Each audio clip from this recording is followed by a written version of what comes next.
I heard people saying that too. I'll start when I'm ready. It's very familiar, 'di ba? Ako nga months ako naghintay ng confidence, naghintay na magiging magaling muna, naghintay ng perfect timing na hindi naman talaga siya dumating.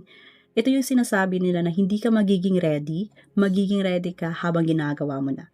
Sa funnel design o sa kahit na anong skills na gusto mong malaman, pwede kang mag-enroll sa mga courses, mag-aral, mag-take ng notes, and that's great, seriously. Kung naka-enroll ka ngayon sa isang program, good. Stay in it, finish it, pero habang nag-aaral ka, take action. Apply what you learn. Kasi yung totoong growth, hindi nangyayari sa loob ng module. Nangyayari siya kapag ginamit mo na yung natutunan mo. Matututo ka sa unang client mo, kahit na kinakabahan ka. Matututo ka sa unang revision mo, kahit na you aren't sure what you're doing but you still do it.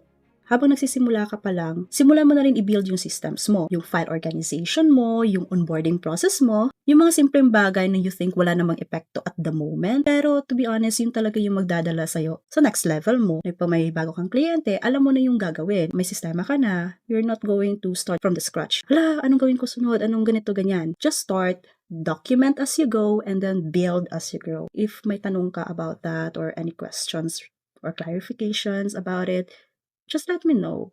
Let's see kung paano ako makakatulong sa'yo.